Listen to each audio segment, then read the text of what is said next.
कांतिपुर नाम का एक गांव था। उस गांव में रमेश नाम का एक पराठे का व्यापारी रहता था। अगर कोई आदमी उसके यहाँ 5 मिनट में 5 पराठे खा पाया तो उसे उन पराठों के पैसे देने नहीं पड़ेंगे। ऊपर से उसे इनाम के तौर पर 10,000 रुपए नकद पाने का अवसर भी मिलता। ऐसे चैलेंज में हिस्सा लेने के लिए रमेश के होटल पर कई लोग आते, पर वो चैलेंज पूरा नहीं कर पाते और बदले में रमेश को ही पैसे देकर चले जाया करते। सब कुछ अच्छे से चल रहा था। एक दिन संतोष नाम का एक आदमी, सुनिए, मैंने आपके होटल के चैलेंज के बारे में सुना, उसी में हिस्सा लेने के लिए आया हूँ। आपको रूल्स तो पता है ना भाई साहब? हाँ, पता है ना। रमेश ने संतोष को 5 पराठे बनाकर दिए और संतोष ने उन पराठों को केवल 3 मिनट में खा लिए। मैंने चैलेंज जीत लिया। मेरे होटल पर आप ही पहले इंसान हो जिसने ये चैलेंज जीता है। मुझे बहुत खुशी है। ये लीजिए 10,000 रुपए। रमेश के पैसे देने पर संतोष खुश होकर पैसे लेकर चला गया।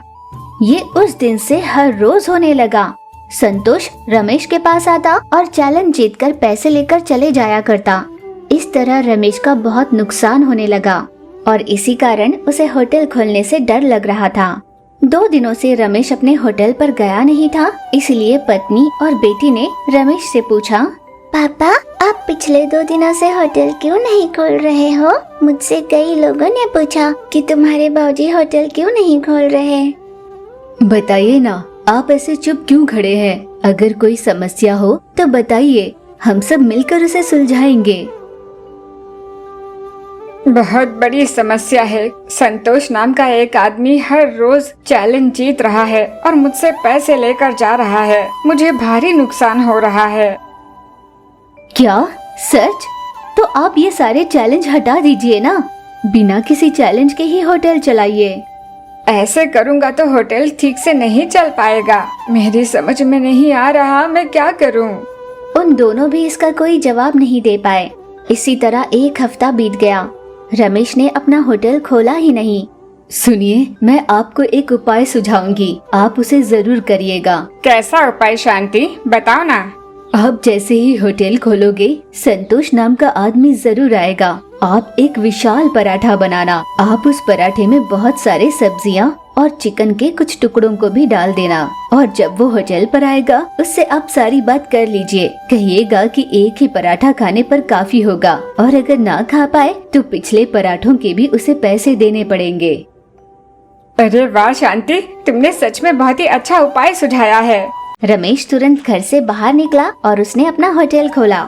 अरे वाह, आज रमेश ने आखिरकार होटल खोल दी। तो मेरे 10,000 तो पक्के हैं। मुझे जल्दी जाना होगा। अरे रमेश, क्या बात है? तुमने बड़े दिनों बाद होटल खोला?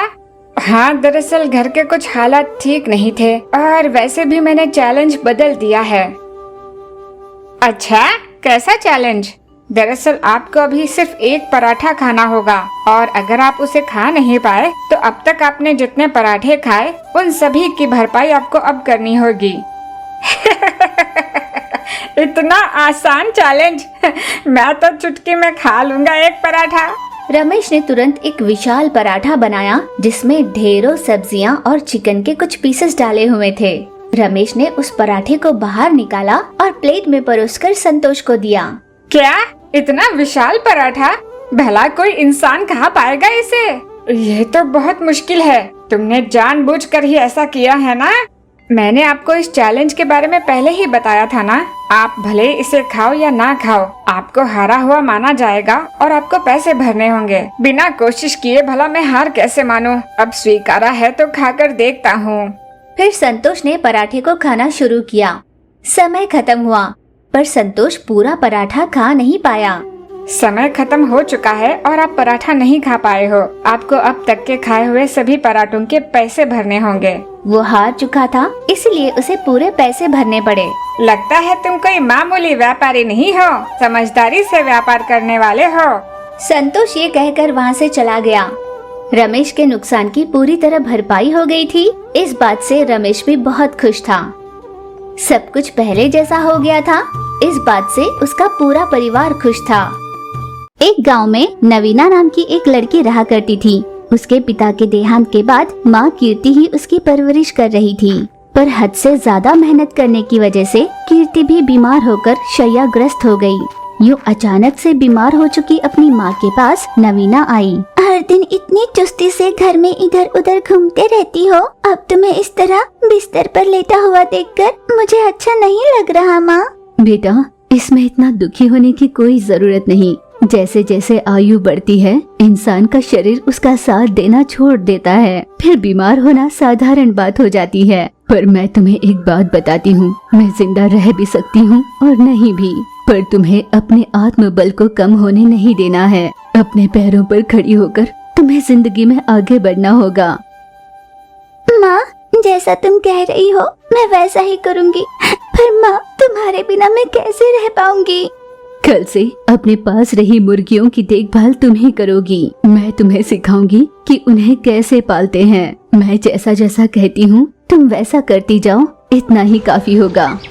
अगले ही दिन से जैसे जैसे माँ समझाती, नवीना उसका अनुसरण करती हुई मुर्गियों की देखभाल करने लगी। कुछ दिन बीते और फिर अचानक कीर्ति चल बसी। अपनी मरी हुई माँ के पास खड़ी होकर, माँ, मुझे इस दुनिया में अकेला कर तुम चली गई माँ, पर मैं जानती हूँ तुम जहाँ भी रहोगी तुम मुझे देखोगी, है ना माँ? इसलिए मैं रोऊंगी नहीं माँ, तुम जैसा चाहती थी ना मैं वैसे ही रहूंगी। जैसे तैसे उसने अपनी माँ का दाह संस्कार किया। उस दिन से नवीना अकेली रहती हुई उसके पास रहे मुर्गियों की देखभाल कर रही थी। एक दिन नवीना यूं ही सड़क पर चलती जा रही थी कि रास्ते में उसे एक तड़प रहा मुर्गा दिखाई दिया। नवीना तुरंत उस मुर्गे के पास गई, उसे अपने हाथ में उठाकर घर ले आई। मुर्गे के शरीर पर लगे घावों पर उसने पट्टी कर दी। होश में आए मुर्गे ने नवीना को देख कहा, बेटा, कौन हो तुम? मेरी जान बचाने के लिए तुम्हारा धन्यवाद। तुम मुर्गे होकर बात कैसे कर पा रहे हो? मुझे डर लग रहा है। तुम्हें घबराने की कोई जरूरत नहीं। दरअसल मैं एक जादुई मुर्गा हूँ, इसलिए बात कर पाता हूँ। मुझ में रही जादुई शक्तियों के बारे में जानकर कुछ लोग मुझे मारकर उसे पाने की कोशिश कर रहे थे। तुम्हें किसी भी सहायता की जरूरत हो तो मुझे बता देना। हाँ, पर मुझे किसी तरह की सहायता की जरूरत नहीं। मेरी माँ ने कहा कि मुझे अपनी आत्मबल से अपनी जिंदगी में आगे बढ़ना है। ठीक है, क्या तुम अपने मुर्गियों के साथ मुझे भी पालोगी? अगर तुम्हें कभी मेरी जरूरत पड़े तो? नवीना ने उसकी बात मान ली और अपनी बाकी मुर्गियों के साथ उस जादुई मुर्गी को भी पालने लगी। समय के साथ नवीना ये बात भूल गई कि उसके पास एक जादुई मुर्गा है और जरूरत पड़ने पर वो उसकी सहायता भी कर सकता है। अचानक किसी बीमारी के चलते एक के बाद एक सारी मुर्गियां मरने लगी। सब कुछ अच्छे से चल रहा था, अचानक ये मेरी किस्मत के साथ क्या हो रहा है? जो मुर्गियां मेरा जीवन आधार है वो एक एक कर मर रही है। अब मैं कैसे जीऊंगी? यूं दुखी होकर वो सोच ही रही थी कि उसने रामू चाचा को वहाँ से गुजरते हुए देखा। रामू चाचा, मुझे कुछ दिनों तक आपकी खेती में काम करने दो ना। आपने कुछ दिनों पहले मुझसे पूछा था ना कि क्या मैं आपकी खेती में काम करना चाहती हूँ।